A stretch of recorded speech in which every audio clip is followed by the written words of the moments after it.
ونعوذ بالله من شرور أنفسنا وسيئات أعمالنا من يهده الله فلا مضل له ومن يضلل فلا هادي له أشهد أن لا إله إلا الله وحده لا شريك له وأشهد أن محمدا عبده ورسوله قال الله تعالى في القرآن الكريم بعد أعوذ بالله من الشيطان الرجيم يا أيها الناس اتقوا ربكم الذي خلقكم من نفس واحدة وخلق منها زوجها وبث منهما رجالا كثيرا ونساء واتقوا الله الذي تساءلون به والأرحام إن الله كان عليكم رقيبا أما بعد. Sidang hadirin rahimakumullah, alhamdulillah, syukur kita kepada Allah Subhanahu wa taala di atas nikmat yang Allah Subhanahu wa taala kurnia kepada kita semua, kesihatan dan kekuatan untuk terus kita mengabdikan diri kepadanya. Dan sama-samalah kita berdoa memohon kepada Allah Subhanahu wa taala, moga Allah menerima segala amal kebaikan kita, mengampuni segala dosa-dosa kita, dan mudah-mudahan Allah Subhanahu wa taala menghilangkan wabak yang sedang melanda seluruh dunia pada hari ini. Allahumma amin. Sebelum pada kita masuk kitab kita ni semua,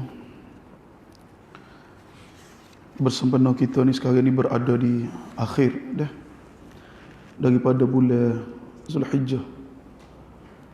Maknanya lepas ni kita akan masuk tahun baru lah. Berapa hari lagi semua? 2-3 hari lagi tak? Bagaimana peristiwa hijrah Nabi SAW dan para sahabat,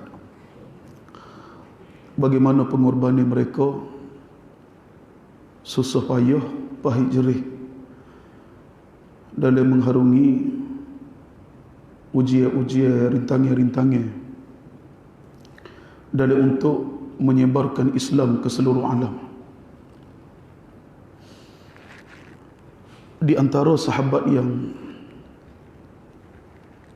pada asalnya dia ni adalah daripada sebuah keluarga yang amat kaya. Sebab kita boleh kata dia ni daripada keluarga amat kaya. Bila mana sahabat ni dia berjalan di kota Mekah, orang yang berjalan selepas pada dia ni, bila terhidu wangi yang tadi dikata, jalan ini telah dilalui oleh Mus'ab bin Umair radhiyallahu anhu. Dan beliau ni memang terkenal seorang yang tampan, seorang yang jaga dari sudut penampilan. Sehingga katanya Bara' bin Azib radhiyallahu anhu, bila mana aku tengok kepada Mus'ab bin Umair, maka ia mengingatkan aku ketika mana Nabi SAW bercerita tentang lelaki yang setelah daripada diberi jawapan, setelah daripada dijawab persoalan yang diajukan oleh dua orang malaikat, maka akhirnya Allah perintah supaya diberi ke hamparan syurga, diberi ke hamparan daripada hamparan syurga, diberi ke pakaian daripada pakaian syurga, diberi ke wangian daripada wangian syurga. Sehingga akhirnya datanglah seorang lelaki yang baik dia punya rupa paras, maknanya kacak lah, bagus dia punya pemakaian dia, dan wangi dia punya bau dia. Sehingganya kata Bara' bin Azib, sebab hadis ni pun memang di antaranya hadis ni disebut oleh Nabi kepada Bara' bin Azib. Jadi kata Bara' bin Azib, bila aku tengok Mus'ab bin Umair sebelum daripada dia punya keislaman dia gitu, maka ia mengingatkan aku pemuda yang begitu kacak tampan, dalam syurga tadi yang pernah diceritakan oleh Nabi sallallahu alaihi wasallam. Namun ahli Jumaah, itu adalah kisah sebelum daripada keislaman beliau. Setelah daripada dia ni pergi kepada satu dar Al-Arqam untuk bersama dengan Nabi sallallahu alaihi wasallam dalam majlis bila mana Allah Subhanahu wa taala turunkan wahyu. Jadi Nabi sallallahu alaihi wasallam menyampaikan, menyebarkan kepada para sahabat tadi, kerana pada masa tersebut dakwah tidak dilaksanakan dengan secara terang-terangan. Dakwah pada masa tu masih lagi dengan orang kata belan nusuk, belan senyap-senyap anak beranak. Jadi Mus'ab bin Umair radhiyallahu an di antara salah seorang yang menyertai majlis-majlis tersebut sehingga akhirnya memeluk agama Islam. Bila dipeluk agama Islam, di permulaannya tidak diketahui ahli-ahli keluarganya. Bila mana ahli keluarga dia mengetahui, jadi mak dia ni kurung dia, tak siapa tubik. Bahkan dalam masa yang sama, mak dia berjanji untuk tidak memberikan walaupun satu dirham sekiranya dia tetap dengan agama Islam. Namun sekiranya ditukar agama dia kembali kepada agama asal, mak dia ni akan beri apa sahaja dia nak dengan harta kemewahan tadi. Sehingga akhirnya Mus'ab bin Umair memilih Islam. Dan kalau kita tengok, selepas daripada peristiwa tersebut, Nabi SAW pernah menitiskan air mata bila melihat keadaan Mus'ab bin Umair tadi. Dengan pakaian yang pada asal orang yang kaya, seorang yang daripada ahli keluarga yang kaya, tiba-tiba dengan pakaian yang compang-camping, pakaian yang orang Kelantan kita kata tapung. Nabi SAW mengalirkan air mata. Ini adalah di antara kita kata sini pengorbanan beliau dalam untuk mentauhidkan Allah Subhanahu wa taala. Hari berganti hari, tibalah masanya Nabi SAW utuskan Mus'ab bin Umair untuk pergi ke Madinah. Sehingga Mus'ab bin Umair ni, dia ni dilantik sebagai duta yang pertama dalam sejarah Islam. Duta yang pertama pergi untuk berdakwah kepada Ahlul Madinah. Dengan kebijaksanaan, dengan kecerdikan dan juga kelunakannya dalam berdakwah, sehingga dia dapat tarik sebilangan besar daripada Ahlul Madinah untuk memeluk agama Islam. Ini di antara strategi Nabi SAW dalam berdakwah. Nabi hantar ke sahabat-sahabat yang kita kata sini, yang pandai, yang cerdik, bahkan dalam masa yang sama, sahabat-sahabat yang agak lunak dalam berdakwah. Dan hasilnya sebelum ketibaan Nabi, sebilangan besar Ahlul Madinah ini memeluk agama Islam. Nanti insya-Allah baca malam ni mungkin kita sempat kot. Minggu depan kita akan baca hadis kisah ketika mana hijrahnya Nabi, sampainya Nabi ke Madinah. Sampainya Nabi ke Madinah, apakah di antara pesan-pesan yang terawal dipesan oleh Nabi kepada Ahlul Muhajirin dan juga Ahlul Ansar. Tak lama setelah daripada itu berlakulah peperangan Badar. Dan bila Nabi berhijrah, bila mana orang Islam yang masih berada di Mekah dan dizalimi dan sebagainya, maka berlakulah peperangan Badar. Dan pada peperangan tersebut, alhamdulillah, Allah Subhanahu wa taala berikan kemenangan kepada pihak Islam. Di akhirnya, yang seterusnya berlakulah peperangan yang kedua, iaitu peperangan Uhud. Peperangan ini di antara yang tercatatnya dalam sejarah, sebahagian besar daripada umat Islam pada masa tersebut syahid. Di antaranya pak saudara Nabi SAW. Dan di antaranya Mus'ab bin Umair radhiyallahu an, pak saudara Nabi Hamzah radhiyallahu an. Di antaranya juga Mus'ab bin Umair radhiyallahu an. Bagaimanakah keadaan beliau ketika mana di akhir usia dia, ketika mana dia syahid? Kalau kita tengok dalam hadis Bukhari, Dari hadis Bukhari, hadis daripada Khabbab radhiyallahu an. Satu ketika katanya Khabbab, kami berhijrah daripada Mekah ke Madinah ni, nabtaghi wajh Allah, kami mengharapkan keridaan daripada Allah Subhanahu wa taala. Tak ada mengharapkan benda lain. Tidak mengharapkan harta, tidak mengharapkan pangkat dan sebagainya, tidak. Semata-mata hijrah sahabat tadi mengharapkan keridaan daripada Allah Subhanahu wa taala. Lalu katanya beliau, oleh kerana itu ada di antara kami ni yang terlebih dahulu pergi sebelum daripada dapat mengecapi sedikit sebanyak kesenangan. Maknanya tak ada nak rasa, tak ada nak ambil hasil lagi, tapi telah ada di antara kami yang syahid, yang pergi dulu. Siapa dia yang nak diceritakan oleh Khabbab radhiyallahu an? Iaitu di antaranya adalah Mus'ab bin Umair radhiyallahu an.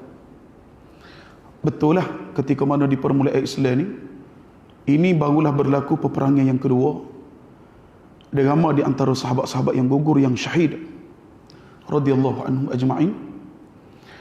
Hak tak ada lagi nak merasa kesenangan. Sebab pada masa tu Islam ni baru sangat. Baru nak kita kata sini tertubuhnya sebuah negara Islam. Baik dari sudut zakat, baik dari sudut harta rampasan perang dan sebagainya, masih tidak dapat nak dikecapi. Lalu katanya Khabbab radhiyallahu anhu, ketika mana pada peperangan Uhud, keadaan Mus'ab bin Umair radhiyallahu anhu, falam yatruk illa namiratan. Gapo dia kalau kita tengok daripada awal tadi, Mus'ab bin Umair ni adalah daripada keluarga yang begitu senang, begitu kaya. Tapi ketika mana syahidnya beliau, dia hanya meninggalkan satu kain ataupun satu selimut. Dan selimut tersebut, katanya Khabbab, idza ghattayna biha ra'sah kharajat rijlah. Kalau kita ambil kain tadi, kita tutup kepala dia, kedua kakinya jala. Maknanya kain untuk nak tutup jenazah dia tadi tak cukup. Lalu katanya Khabbab, sekiranya kami gunakan kain tadi untuk menutup kakinya, maka kepalanya akan terdedah. Lalu bila Nabi SAW melihat keadaan tersebut, faqala Nabi SAW ghattu biha ra'sah. Nabi sebut kepada sahabat, Nabi kata, selimutkanlah kepalanya, tutupkanlah kepalanya. Waj'alu ala rijlaihi al-idkhir. Nabi kata, dan hendaklah kamu letak kepada kedua kakinya, iaitu daun daripada daun izkhir. Kita search dalam Google daun izkhir ni, kalau tengok dia lebih kurang segar lah, daun segar. Daun segar. Maknanya daun tu Nabi suruh supaya sahabat ambil untuk ditutupi kaki Mus'ab bin Umair radhiyallahu anhu. Dan hadis ni adalah hadis diriwayatkan oleh Imam Bukhari. Ini adalah di antara kisah pengorbanan para sahabat radhiyallahu anhum ajma'in dalam untuk melihat agama Islam ini tersebar ke serata alam. Dan mudah-mudahan kita kata sini sedikit daripada kisah Mus'ab bin Umair ini dapat jadi panduan lah bagi diri kita semua. Lebih-lebih lagi bila timbul tajuk dalam bab berkorban kerana agama Allah Subhanahu wa taala. Insya-Allah. Baik dari sudut gerak kerja, dan tenaga, sumbangan dan sebagainya. Mudah-mudahan kita sama-sama dapat sumbang insya-Allah. Malam ni hari Jumaat dah, kita sambung pengajian kita ni. Muka surat 16. Kita masuk dalam bab pembahagia hati. Pembahagia hati dikata sini, dia nak cerita berkenaan dengan berdasar ke sifat hati. Hati dibahagi menjadi 3 macam. Yang pertama hati yang sihat, yang kedua hati yang mati, dan yang ketiga hati yang sakit. Kita pergi yang pertama, hati yang sihat. Orang-orang yang akan selamat pada hari kiamat ialah orang-orang yang memiliki hati yang sihat.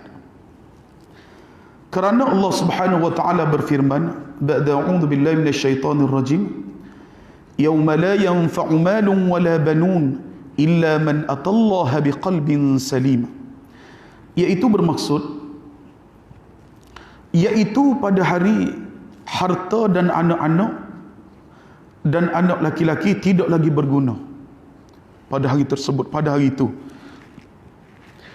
kecuali orang-orang yang menghadap Allah Subhanahu wa taala, iaitu dengan hati yang sihat.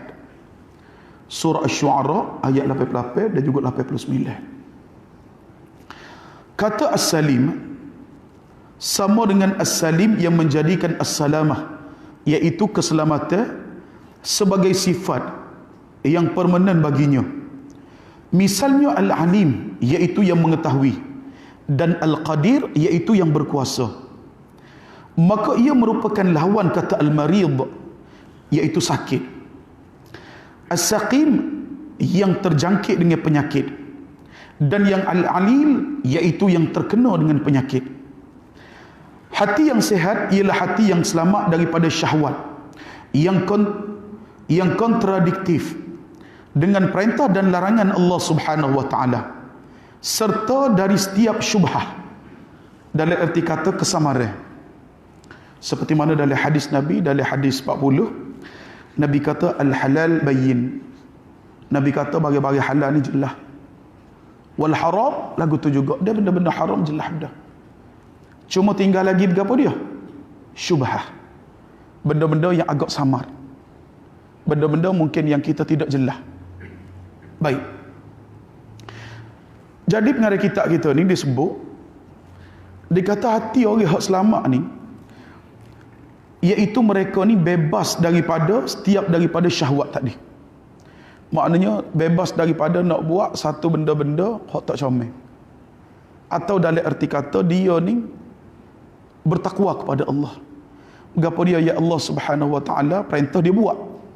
Dia apa yang Allah Subhanahu wa taala larang dia tinggal. Serta dari setiap syubhah, iaitu kesamaran yang bertentangan dengan firman-Nya. Maka kerana itu, selamat dari penghambaan kepada selainnya dan dari ketetapan selain Rasul-Nya. Penghambaan murni hanya untuk Allah Azza wa Jalla atas dasar keinginan, cinta, pasrah, penyerahan diri, perendahan diri, takut, ar-raja, iaitu mengharap rahmat Allah, dan juga al-khasyah, iaitu takut pada siksanya. Selain itu, amal perbuatan ikhlas kerana Allah. Baik. Maknanya untuk dapat hati yang selamat ni, banyak perkara hak kita kena muhasabah balik. Banyak perkara hak kita kena muhasabah balik. Kerana kalau kita tengok sini, keinginan, cinta, pasrah, penyerahan diri, seolah-olah apa yang Allah Subhanahu wa taala tuntut ke atas hamba-Nya semua dibuat. Bukan sahaja segala hak Tuhan larang itu tak ada dia tinggal. Bahkan sekiranya berlaku ujian ke atas dia, maka dia redha dengan ketentuan Allah Subhanahu wa taala. Ini di antaranya juga. Dan kalau kita tengok dalam masa yang sama, dari sudut ar-raja beragak. Dia beragak gini. Contohlah, kita minta kepada Allah, kita berdoa kepada Allah. Kita mengapa doa ni semua muka surat. Semua muka surat mengapa doa. Bobe. Dalam kita tak ada tangan minta kepada Allah, Di antara kadang-kadang ada benda hok kita tak perasa. Pengharapan tu ada ke tidak masa tu? Hok baca-baca. Hok beragak tu pula. Sebab di antara syarat pemakbulan doa beragak. Bukan sekadar baca saja. Beragak. Jadi kita kadang-kadang ni kita kena tanya, dalam hamba berdoa tak dia ada beragak ke tak? Kau setakat kita baca kita ngapa? Tu dia. Sebab tu ulama meletakkan selain daripada dia berdoa mesti kepada Allah. Dalam masa yang sama doa dia tadi kena ada beragak kepada Allah. Baru Allah Subhanahu Wa Taala terima. Sebab kadang-kadang bila minta pun mulut ada situnya, hati duk lain. Sebab mulut bagi minta, hati bagi beragak. Pengharapan dia duduk situ. Sebab tu kalau kita perhati balik, maknanya sini doa di samping kita bobel mulut, hendaklah disertai dengan hati yang penuh pengharapan kepada Allah Subhanahu Wa Taala akan pemakbulan doa tadi. Baik. Kemudian di Jumaat, seterusnya di antara benda yang besar juga sini, amal perbuatannya ikhlas kerana Allah. Maknanya kita buat berapa? Baik kita semaya, baik kita waktu bik zakat, baik kita winafkah kepada anak beranak dan isteri, contoh anak kita, baik kita memberi sumbangan, kita bantu orang fakir. Dalam kita melaksanakan amalan tadi, tidak ikhlas itu di antara yang menjadi syarat yang paling utama. Di antara. Sebab bila sebut ikhlas, dia akan jadi semata-mata bahagian ni kerana Allah. Para ulama bila dia nak nulis kitab ni, di antara banyak hadis ke depan dia tu, innamal a'malu binniyat. Maknanya setiap amalan ni Nabi sebut bergantung kepada niat, kelik semula kepada niat. Sebenarnya berapa dia Nabi nak cerita dalam hadis tadi? Nabi nak cerita sebenarnya dalam hadis ni berkenaan dengan keikhlasan. Sebab tu Nabi sebut, Nabi kata berapa dia buat ni akan kelik atas berapa dia niat. Wa innama likulli imri'in ma nawa. Berapa dia buat ibadat dari sudut semaya, puasa, haji, bayar zakat, ibadat-ibadat sunnah dan sebagainya. Maka Allah Subhanahu Wa Taala akan ambil kira niat dia tu tadi lagu mana. Sebab setiap benda yang dia buat bergantung atas niat dia. Dia akan boleh situ. Dan siapa dia yang berhijrah semata-mata kerana Allah dan Rasul, maka hak ni dia akan boleh kerana Allah dan Rasul.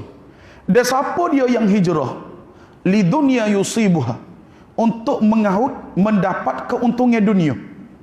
Hijrah juga. Sebab tu kalau tengok hadis yang disebut oleh Khabbab tadi, kami hijrah ni tak ada niat lain, semata-mata nabtaghi wajh Allah, semata-mata untuk dapat keredaan daripada Allah.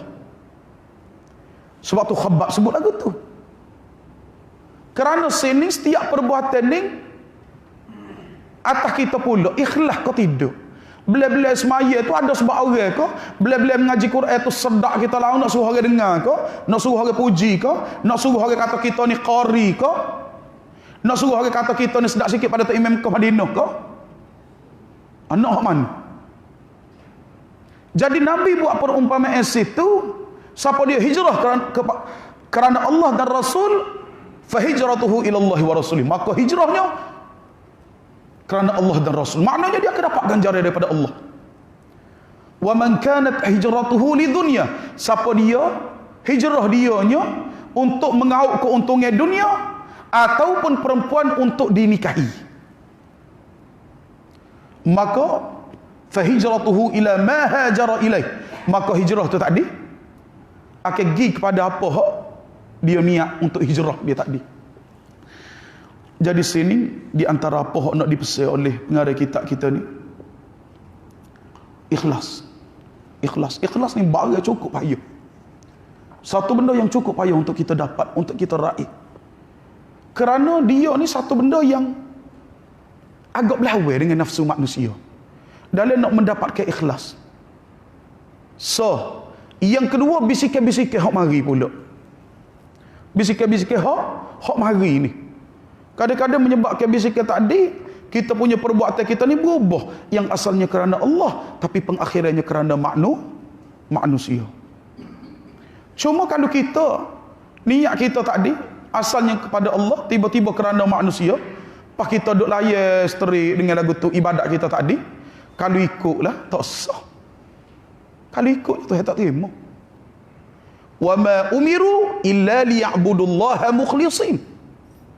Dan tidaklah Allah Subhanahu wa taala perintah ke hamba-hambanya melainkan beribadah, mengibadahkan diri kita. Maknanya kita memperhambakan diri kita kepada Allah dengan penuh keikhlasan. Tak terima. Melainkan bila mana kita dalam situasi tadi, kita usaha untuk kehebuan. Perasaan yang semata-mata kerana manusia tadi. Cuma iyalah, bila kita teradah buat, kadang-kadang ada berjaya, kadang-kadang ada tak berjaya. Tapi usaha kita nak kekeh buat perasaan kerana manusia tak ada. Sebahagian ulama dia kata maka ibadat kita diterima oleh Allah. Dikira sah, tak kena semaya semula. Baik. Mudah-mudahan di Jumaat kita diberi kekuatan oleh Allah Subhanahu wa taala agar setiap daripada ibadat hak kita duk buat baik hak lepas dah ataupun alah ke depan ni, mudah-mudahan dengan penuh keikhlasan dan insya-Allah. Jika ia mencintai, cintanya hanya kerana Allah. Bila ia membenci, bencinya hanya kerana Allah. Bila kita sayang sesuatu benda, sorang-sorang, saya kita tadi semata-mata kerana Allah.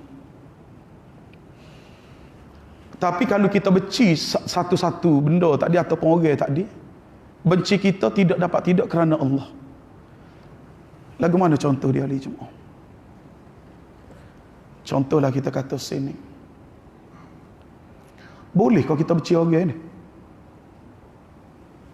Boleh ke tak boleh? Benci orang Islam boleh ke tak boleh? Tak boleh. Tak boleh. Hak boleh kita benci ni, pai perangai uduh dia tu. Duk situ. Bukan tubuh badan dia dah. Perbuatan dia hak tak comel. Tinggal semaya ber. Tak puasa bulan Ramadan. Tak apa kalau kita benci lagu tu. Tapi bukan benci ke dia. Benci dengan perkara dia, tak ada. Kerana ketidaktaatan dia kepada Allah Subhanahu wa taala. Tapi kita tak boleh nak pulang. Kalau kita tengok dalam buku Al-Muharramat Tustahalu bihan nas yajibul hadru minha, benda-benda haram yang dianggap biasa oleh manusia pada hari ini. Tapi sebenarnya kita wajib untuk menjauhkan diri daripada perkara-perkara tersebut. Dikarang oleh, tak ingat nama dia ni cuma. Dia masih ada lah dia ni. Syekh Saleh Munjid kalau tak silap. Dia kata, kalaulah kita boikot orang tu, disebabkan tak adil lah. Dia tinggal semaya pakai wudu dan sebagainya. Sekiranya lah, dengan cara kita buat boikot tadi tu, menyedarkan dia supaya dia ni kembali melaksanakan ketaatan kepada Allah. Kalau hak tu tak apa. Tapi kalau kita cuba jauhkan diri daripada dia dengan harapan dia ni khabar, orang pakat tak tegur dia belakang ni, sebab apa dia? Dia langgar perintah Allah. Tiba-tiba dia kata, oh hamba tak pelik sikit abu, moga hamba bukan makan betul demo. Moga tak mati lagi. Hati sedap kecek tu. Jadi menyebabkan dia ni bukan kau dekat, kau jauh. Kita buat dengan cara tadi, nak suruh dia ada kesedaran. Supaya semakin dekat dengan Allah. Supaya tidak tinggal apa yang Tuhan larang. Maaf, tidak tinggal apa yang Allah perintah. Tidak buat apa yang Allah larang. Tapi menyebabkan dia kau jauh. Sudah. Boleh kau dok masa tu kita nak biar juga dia lagu tu? Tak boleh. Kita kena ambil cakna ke dia. Sebab tu kita kata sini, beci tadi dan sebagainya semata-mata kerana Allah. Nak beci dengan perasaan lagu tu tak boleh. Baik. Kemudian bila ia memberinya kerana Allah. Tak si ada keras balik cakwitiah, tak si. Bui berapa dia semata-mata kerana Allah. Terima berapa semata-mata kerana Allah. Bukan selain daripada tu. Dan dalam masa yang sama, sedangkan bila ia tidak memberi, maka hal itu juga semata-mata kerana Allah Subhanahu wa taala. Tak cukup sampai di sini, ia juga tidak pernah tunduk dan berhukum kepada setiap orang yang memusuhi Rasulnya. Ini di antara. Dia panggil ciri-ciri hati orang hak selamat. Pak kita nak duduk mana? Sini. Orang hina Rasul, orang karikatur Rasul, kita duduk mana? Ada berasa nak marah, kok tidak? Kau berasa tak ada berapa? Ini kita kena tanya lah. Sebab sini di antara, kita kata sini, ni di antara ciri-ciri hati yang sehat. Bunyi kata Nabi kena hina sikit, Nabi kena caci dan sebagainya, kita kena jadi kita orang hak bangkit. Kita orang hak bangun untuk bela. Mana baru ni? Kes hina Nabi. Dijatuhkan hukum bunuh. Dan memang itu keputusan yang tepat. Mengikut pandangnya mazhab pun lagu tu. Sebilangan besar mazhab pun. Bunuh. Hina Nabi ni. Bukan main-main. Baik. Jadi, ini adalah di antara kesempurnaan iman lah juga. Allahu Akbar. Baik ahli Jumaah. Tidak cukup sampai di sini, ia juga tidak pernah tunduk dan berhukum kepada orang yang musuhi Rasulnya. Hatinya terikat kuat untuk mengikuti Allah semata. Dan tidak mengikuti seorang pun, baik dalam perkataan maupun dalam perbuatan. Ini yang pertama di Jumaah. Maknanya kita boleh muhasabah dah. Kita duduk sini kan dua lagi hak belakang ni. Yang kedua, hati yang mati. Hati yang mati ialah hati yang di dalamnya tiada kehidupan. Ia tidak mengetahui Rabbnya sehingga tidak menyembahnya sesuai dengan perintah, serta tidak mencintai apa yang dicintai dan diradainya. Bahkan ia berjalan bersama dengan syahwat dan kesenangannya, meskipun mengandungi amarah dan murka daripada Rabbnya. Banyak dalam Quran kalau kita tengok dari sudut ancaman-ancaman. Baik, gaining lah kita kata. Gapo dia kita nampak benda tu biasa, tapi ancaman dahsyat. Ancaman dia azab api neraka. Gapo dia di antara ahli Jumaah? Kecing tak basuh. Antaranya. Ataupun kecing dengan tidak menutup aurat. Di antaranya. Lagi kepada lagi. An-namimah. Bawa mulut ni. Ataupun batu api. Ini di antara yang Nabi memberi ancaman dengan azab api neraka. Gapo lagi ahli Jumaah? Ngopak di antaranya. Jadi orang golongan kedua ni, dia buat ataupun tinggal semaya bel, dia tak bayar zakat, tak ada berasa berapa. Tak ingat sambung hadis minggu lepas. Kita baca hadis yang kedua dah. Hadis ketika mana seorang sahabat ziarah Abdullah. Dia kata Abdullah cerita kepada aku dua hadis. Dia dua hadis. Hadithan an nafsih wa hadith anin Nabi sallallahu alaihi wasallam. Satu hadis daripada dia, satu hadis lagi daripada Nabi. Hadis yang kita baca minggu lepas hadis daripada Nabi. Hadis daripada dia sendiri iaitu pandangan Abdullah radhiyallahu anhu sendiri, dia kata wa ammal fajir, dia kata orang yang beriman ni bila mana dia buat satu-satu dosa, dia nak buat satu-satu dosa, dia akan berasa seolah-olah satu gunung yang begitu besar. Tebing dia langgar berapa dia hak Tuhan perintah atau pelarang tadi. Dia kata ya khaf, hamba Allah tu dia akan takut sekiranya ia qaum ala nafsi. Sekiranya gunung bukit hak besar tadi beleping jatuh atas dia. Ini orang beriman. Bila dia nak buat dosa, dia akan berasa nak ke jatuh gunung ni atas hamba. Ini pandangan dosa dari sudut orang beriman, katanya Abdullah radhiyallahu an. Wa ammal fajir, ada pun orang yang banyak buat dosa ni, dia punya dosa ni kadzubabin, seperti mana lalat. Lagu mana lalat? Dia mari terbang duduk atas hidung kita. Kita ambak. Dia tak erai mari pula lepas tu. Maknanya dia buat dosa tadi tak ada berasa berapa di hati dia. Tak ada berasa bersalah. Tak berasa kata Allah Subhanahu Wa Taala akan jauh dia daripada kebaikan. Dia ni mendapat ancaman daripada Allah, murka daripada Allah. Dia tak berasa. Yang lagu tu. Ni hati yang kedua. Dia panggil hati mati. Baik mengopak kat orang. Baik duk kata kat orang. Baik duk fitnah orang. Tak berdegi sikit abu. Tak berasa bersalah, tak berasa berapa. Ini dia panggil hati mati. Memang betul-betul kerah. Dan inilah yang paling ditakuti. Inilah yang paling ditakuti. Sebab kita kata sini, dalam masa yang sama, seolah-olah kita ni dengan dosa tak ada berapa. Seterusnya dia kata sini ahli Jumaah, ia beribadah kepada selain Allah kerana cinta, takut, mengharap, redha, marah, mengagungkan dan merasa rendah. Bila cinta, cintanya kerana hawa nafsu. Bila marah, marahnya kerana nafsunya. Bila tidak memberi, hal itu kerana nafsunya.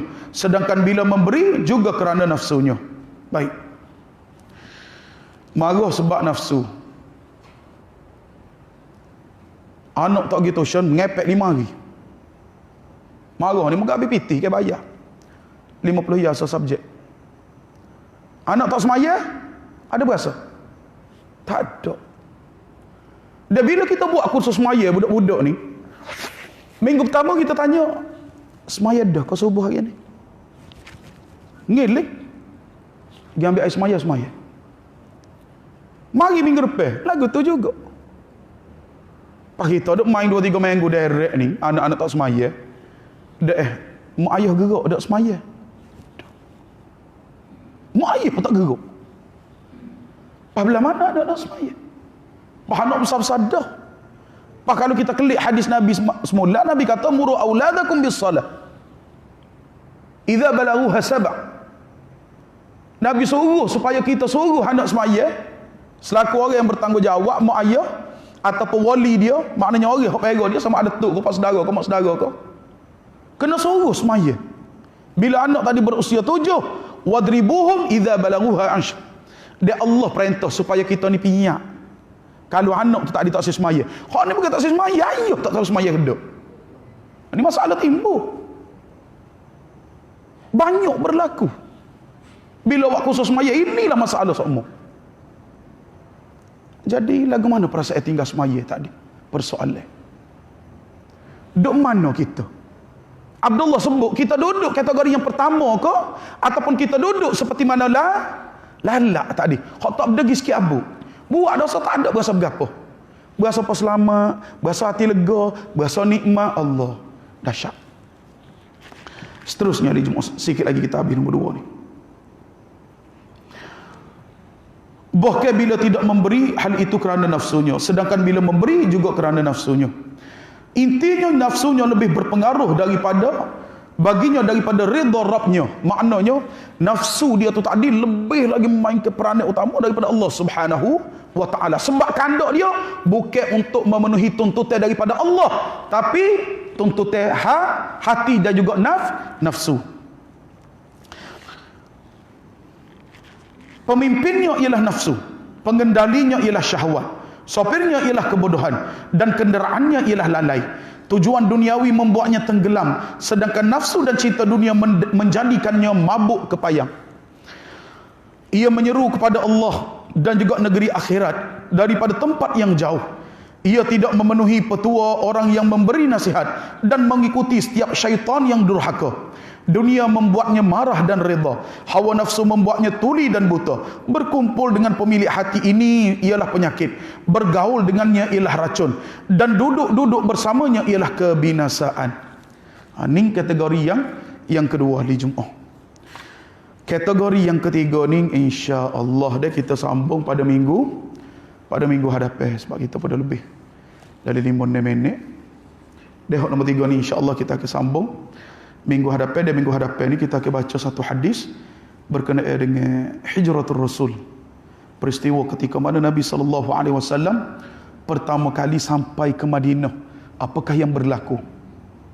Siapakah di antara watak penting yang menunggu kedatangan Nabi SAW daripada kalangan ahlul kitab? Ada orang yang tunggu Nabi. daripada kalangan ahlul kitab. Nak tengok orang belah mana Nabi ni. Seperti mana yang telah diceritakan dalam kitab Taurat, baik Injil. Bila dia tengok muka Nabi ni, apa dia akan sebut? Kenyataan secara peribadi. Dia tengok Nabi tak kecek lagi. Dia sebut dalam hadis tu, dia cerita. Bila aku tengok Nabi kali pertama, maka aku dapat rasa Nabi ni sekian. Nabi bukan jenis ni. Sedangkan Nabi tak kecek sepatah habuk lagi. Ini adalah orang-orang yang beriman kepada Alkitab. Bahkan dalam masa yang sama, bila Al-Quran turun, kemudian mereka beriman kepada Al-Quran. Ini insya-Allah dan kita akan sambung pada minggu hadapan. Mudah-mudahan hari Jumaat sedikit sebanyak berkenaan dengan kisah pengorbanan hijrahnya dan syahidnya Mus'ab bin Umair tadi radhiyallahu anhu. Dan yang keduanya kita telah dengar berkenaan dengan pembahagia hati. Mudah-mudahan sedikit sebanyak dapat jadi panduan dalam kehidupan harian kita ni. Lebih-lebih lagi kita ni tak lama nak masuk tahun baru dah, insya-Allah. Dan untuk akhirnya apa yang baik itu daripada Allah Subhanahu wa taala. Qul qouli hadza wa astaghfirullahal azim li wa lakum. Wassalamualaikum warahmatullahi wabarakatuh. Wa barakallahu fikum. Subhanakallahumma wa bihamdika asyhadu an la ilaha illa anta astaghfiruka wa atubu ilaik.